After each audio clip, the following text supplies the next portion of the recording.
আর রাত্রিবেলা করে জঙ্গলে যায়, শুকনো শুকনো কাঠ কুড়ায়, কাঠগুলো নিয়ে সাধুদের রান্নাঘরে দেয়। আর সাধুরা তো জানে না, ভাবে অন্য কেউ গুড়িয়ে রেখেছে। আর ওই জ্বালানি কাঠে তারা রান্না করে প্রসাদ পায়। আর এতেই সবরই চুরি করে সাধু সেবা হয়ে যায়। একদিন সাধুরা বলা বলি করছে, হ্যাঁ রে, এত এত ভালো ভালো কাঠ কে জোগাড় করে দেয় রে? বলে, না না, আজকের আমরা হাতে নাতে ধরবো। সমস্ত সাধুরা জেগে বসে আছে। আর সবরই রাতের অন্ধকারে ওই কাঠের বোঝাটা নিয়ে গুটি গুটি পায়ে গিয়ে, ছোট্ট 6 বছরের মেয়ে তো, কাঠের বোঝাটা নিয়ে সাধুদের রান্না করে ধুম করে। আর যেই না ফেলেছে, সঙ্গে সঙ্গে সাধুর দলেরা ওই মেয়েটার হাতটা ধরেছে। কে তুই? কোথায় বাড়ি? তো থাকিস কোথায়? নাম কি? বাবা মাকে? বাড়ি কোথায়? তার মানে তুই রোজ রোজ এই জঙ্গলের কাঠগুলো দিয়ে যাস? কে তুই? ছোট্ট মেয়ে মাথা নিচু করে বলছে, আমি সবরী। ও, তুই সেই হীরাচন্ডালের মেয়ে না? তুই সেই ছোট জাতের মেয়ে না? ছি ছি ছি ছি ছি ছি ছি গো, আমাদের জাত চলে গেল। ছোট জাতের মেয়ে, নিচ জাতের মেয়ে, মেলচ্ছ জাতি, আজকে তোর জ্বালানি করা কাঠে আমরা রান্না করে প্রসাদ পাই। দেখাচ্ছি মজা তোর দ্বারা। সবরই মাথা নিচু করে হাত জোড়ো করে বলছে, বাবা ঠাকুর, তোমরা যে এত করে আমাকে বলছো আমি ছোট জাত ছোট জাত ছোট জাত, আচ্ছা আমার ভগবান তো কোনোদিন জাত জাত করেনি। আমার ভগবান তো বলেছে, মুচি হয়ে সুচি হয় যদি কৃষ্ণ ভজে, সুচি হয়ে মুচি হয় যদি কৃষ্ণ তজ।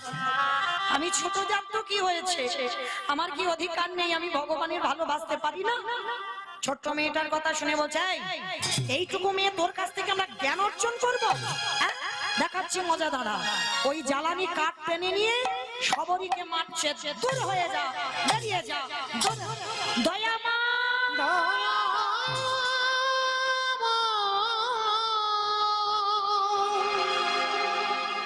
এত মারা মেরেছে, ছোট মেয়েটার অঙ্গ দিয়ে রক্ত ঝরে ঝরে মাটিতে পড়ছে। মা ধরিত্রী, মা বসুমাতা কেঁপে উঠলো।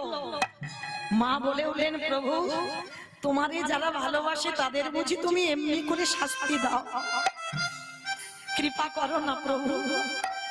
ছোটবেলা থেকে মেয়েটার জীবনটা এত কষ্ট, কৃপা করো। ওকে সবাই ধরে ধরে মারছে, একবার কৃপা করো।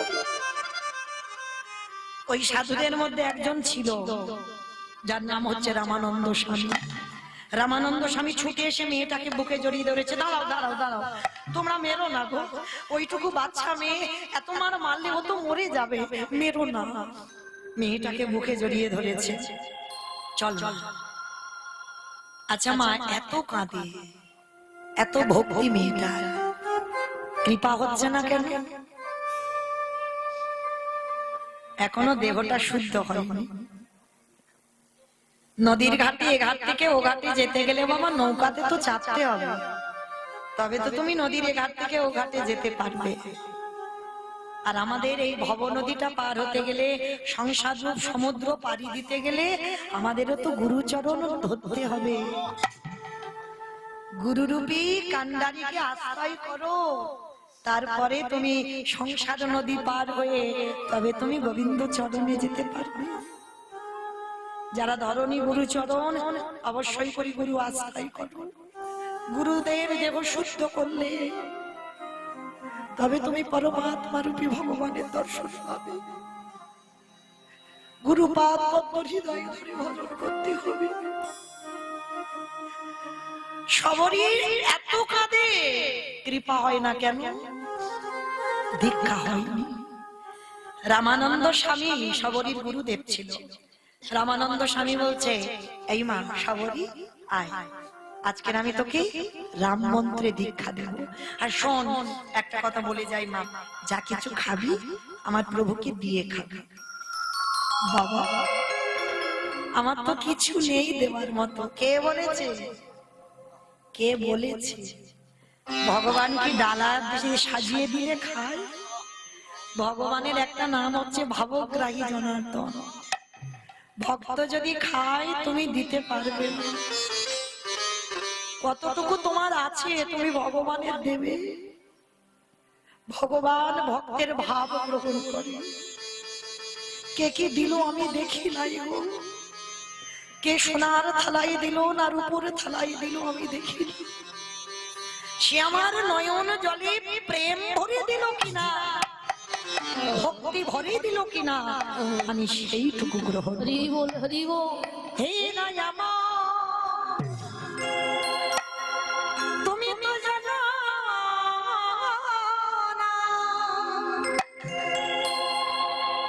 এই জগৎ সংসার মাঝে যদি কেউ প্রেমে ভক্তি ভালোবাসা দিয়ে দিতে পারে, আমার ভগবান সেই ভক্তের ছুটে আসে। হে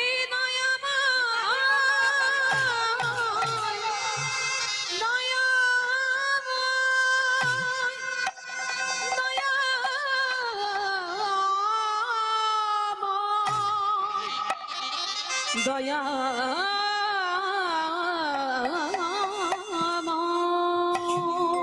রামচন্দ্র দীক্ষা দিল সবরীর, দীক্ষা হয়ে গেল। দীক্ষার পরে দিন গেল, মাস গেল, বছরে গেল, দিনে দিনে সবরী বড় হলো। আর বসে বসে ওই নয়ন জলে কাঁদে, নয়ন জলে কাঁদে আর বলে দয়াময় একবার কৃপা করে দেখা দাও, কৃপা করে দর্শন দাও। ধূলি গৃহ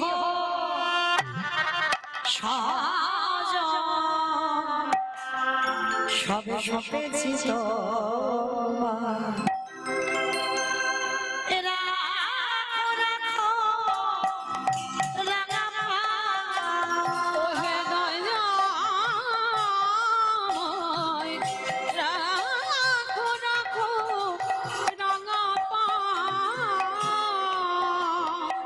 সংসারে মরুভূমি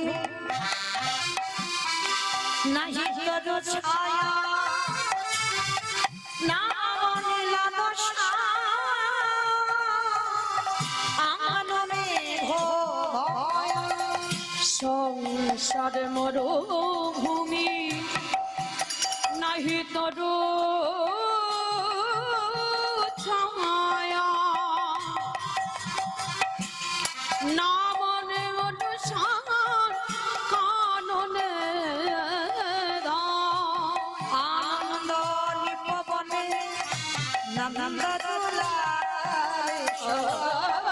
আনন্দ নিপবনে নন্দ দুলালে সুষাদিন হরি রাখো রাখো রাঙা পাই দয়াময়, রাখো রাখো রাঙা পাই ওয়ে দয়াময়, রাখো রাখো রাঙা পাই। সবরী প্রত্যেক দিন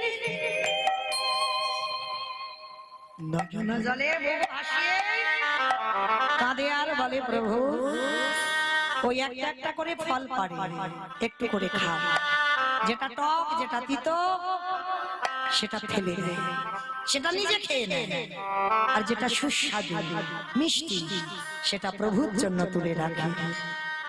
নয়নের জলে আজ সবরী মায়া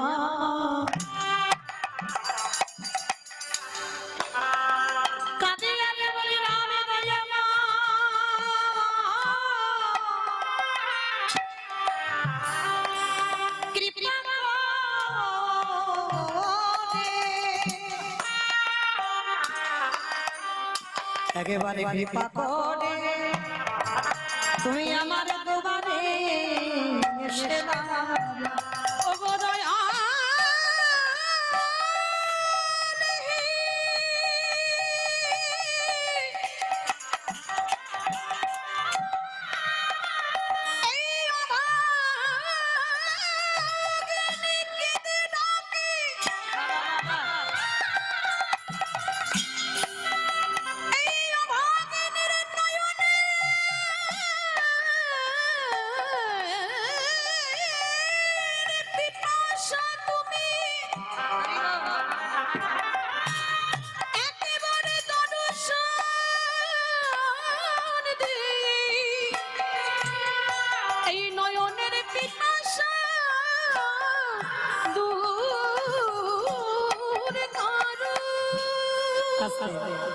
সবারই ফল পেরে রেখে দিয়েছে, কোনটা পচে যায়, কোনটা পোকা লেগে যায়, আর যেটা শুকিয়ে যায় রেখে দেয়। কারণ সবরীর বাবা বলে রেখেছিল রামের শত্রু রাবণ, আর সবরীর ভয় যদি ওই ফলের মধ্যে বিষ ঢুকিয়ে দেয়, আর আমার রাম যদি এসে খায় ফল পেরে, যদি মৃত্যু হয়ে যায় তাহলে মরবো, আগে আমি মরবো। প্রত্যেকটা ফল খেয়ে দেখে ভালোবাসা দেখেছে। আমরা বলি এটো ফল দিলে ভগবান খায় না, কে বলেছে খায় না? দিতে শেখো, সে জায়গাটা তৈরি করতে হবে। শ্রী শ্রী রামকৃষ্ণ পরমহংসদেব একবার করে শশা কামড় দেয় আর মাকে বলে না মা খা। কি গো বলে তো, যখন পায়খানায় বসেছিল দক্ষিণেশ্বরে ওই গঙ্গার পাড়ে, শশা বেঁচে যাচ্ছিল, আর কচি শশা তো দেখে লোভ হলো, নিজের জন্য নয় মার জন্য নিয়ে যায়। সেই পায়খানা করা অবস্থা শশাটাকে নিয়ে ছুটে গেছে, গিয়ে মার মুখের কাছে ধরেছে, খানা মা। ও আমি খাইনি বলে খাবিনি, নিজে একবার কামড় দিয়েছে, এবার গালে ধরেছে, খা। খাওয়াতে হয়, সেই শিক্ষাটা অর্জন করতে হবে, সে ভজনটা তৈরি করতে হবে। সবরই করেছিল, খেয়ে খেয়ে রেখে দিত। রামে দয়াময় কৃপা হয়ে গেল, একদিনে দরজা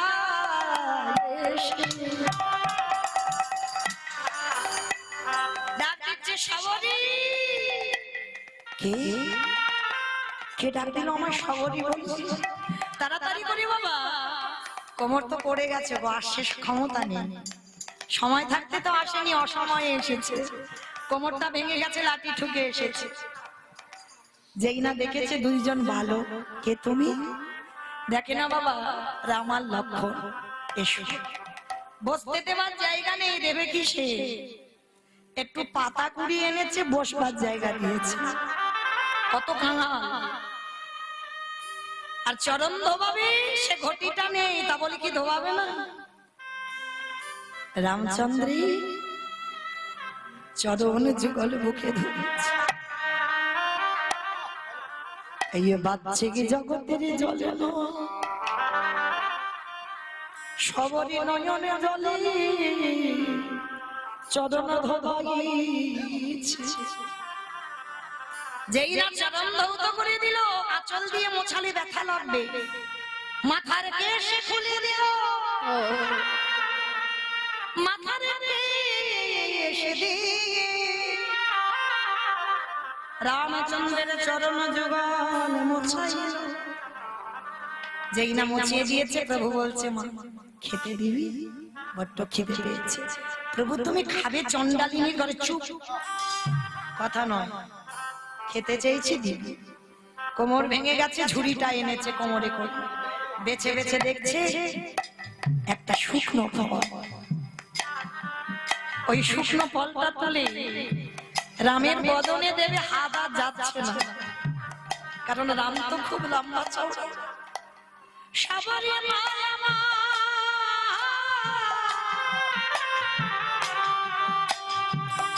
নয়ন জলে কাঁদে, আর বলে হে নয়ন, যখন আমার সময় ছিল তখন তুমি এলে না, আজ আমার ক্ষমতা রইল না, তুমি আমার দুয়ারে গেলে। ভগবান বললেন সবরী মা, ভক্ত যখন সর্বস্ব আমায় দিয়ে দেয়, আমি নিজে হতে তার কাছে ছুটে যাই। ভগবান মাথাটা নিচু করেছে, আরে সবরী ফলটা নিয়ে বদনে দিতে যাবে। এমন সময় পাশে ছিল লক্ষ্মণ, হাতটা ধরেছে। এত বড় স্পর্ধা, আমার দাদা ক্ষীর স্বর্ণনী মাখন কত দামি দামি ফল খায়, মিষ্টি খায়, আর তোর ওই মুখে থুতু লেগে আছে, লালা লেগে আছে, ওরে এত ফল দিচ্ছিস? চন্ডালিনী ছোট জাত, ওই ফলটা নিয়ে লক্ষ্মণ কেড়ে নিয়ে দূর করে, আর যেই না ফেলে দিল, সবরী মা নয়ন জলে কাঁদছে। লক্ষ্মণ, এই যে আমার ফল যখন ফেলে দিলে, একদিনে যদি আমি রামকে ভালোবেসে থাকি, একদিন যদি আমার নয়ন জলে তার চরণে যায়, এই যে ফল তুমি ফেলে দিলে, আমি তোমাকে অভিশাপ দিলাম, যেদিন তুমি মৃত্যুর সঙ্গে লড়াই করবে, এই ফল যেখানে ফেলে দিলে এই ফল থেকে একটা গাছের জন্ম হবে। ওই গাছের পাতা না হলে, ওই পাতার রস না হলে কোনদিন তোমার প্রাণ বাঁচবে না গো।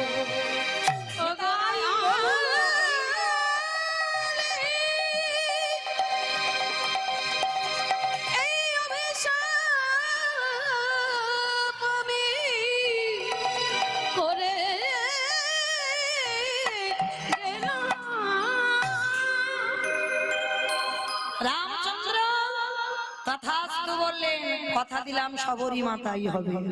ফলটা যেখানে ফেললো, বললো কোথায়? গন্ধমাদন পর্বত। আর ওই এঁটো ফল থেকে সৃষ্টি হলো বিশাল্য করলি পাতা। যখন রাম রাবণের যুদ্ধ হচ্ছিল, লক্ষণ শক্তিশালী পড়ল, হনুমান সুসেন বৈদ্য বলল বিশাল্য করলি পাতা আনতে হবে। হনুমান চিনতে পারেনি, বেটা পর্বত চাজিয়ে এনেছে। এনে যখন দিল, তখন রাম বলছে, আরে হনুমান, তুই পর্বত এনেছিস কেন? বলে আনবো না, আমি তো চিনতে পারছি না কোনটা বিশাল্য করলি পাতা। সুসেন বৈদ্য উঠলো, পাতাটা চিনে রস ভালো করে নিগড়ে লক্ষণের বদনে দিচ্ছে। লক্ষণ প্রাণ ফিরে পেয়ে দাদাকে ডেকে বলছে, দাদা একটা কথা বলবো। কি দরকার ছিল? আমি জানি তুমি কি আর আমি কে, তাহলে তুমি যদি মনে করতে, তাহলে তুমি কি আমার এই রস ছাড়া বাঁচাতে পারতে না? ভগবান হেসে বলল, লক্ষণ, বাঁচাতে আমি পারতাম, কিন্তু তুমি বোধহয় জানো না আমি ভক্ত বড় ভালোবাসি। আমি ভক্ত রইতে নারী, ভক্ত বড় ভালোবাসি। বলিয়ে যুগে নাই যুগে যুগে আমি ভক্ত বড় ভালোবাসি। আমি যুগে নাই যুগে আমি ভক্ত বড় ভালোবাসি। এই প্রতিজ্ঞা করে গেলাম, এই যুগে নয় যুগে প্রতিজ্ঞা করে গেলাম, এই যুগে নয় যুগে যুগে ভক্ত বড় ভালোবাসি। এইবার রঘুপতি রামচন্দ্র বললেন, লক্ষণ, মনে পড়ে শবরীর এঁটো ফল আমাকে খেতে দিলি না? থুতু লালা লেগেছিল বলে একেবারে চাইয়ে না। ওই শবরীর থুতু লালা লেগেছিল, যে ফল থেকে বিশাল্য করলি পাতার জন্ম, সেই ফল আজ তোকে খেতে হলো। শবরীর মুখে থুতু তোর মুখে গেল। ওরে ভাই রে, এই জগতে আমি ভগবান হয়ে আমি নিচু উঁচু বিচার করি না। যে আমায় কায় মনোভাবে একবার ভালোবাসি, আমি সারা জীবন তার চরণের দাস হয়ে যাই। ওরে লক্ষণ, আমি ভক্ত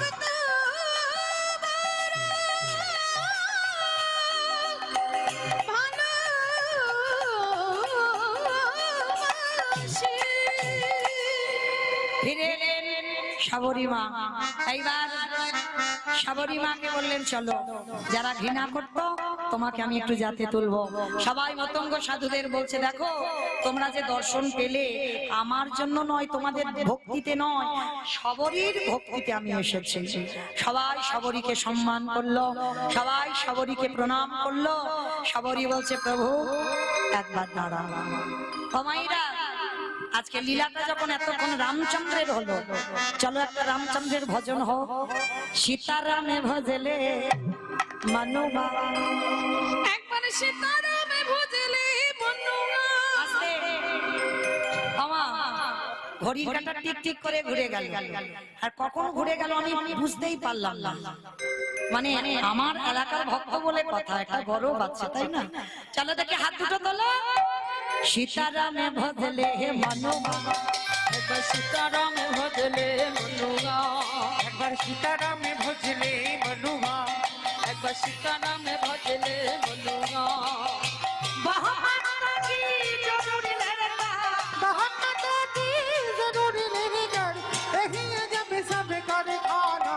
সীতারামে ভজলে বলুয়া একবার সীতারামে ভজলে বলুয়া একবার সীতারামে ভজলে বলুয়া আস্তে সাবরী বলছে প্রভু কবে তুমি আমার হাতের ফল খাবে ভগবান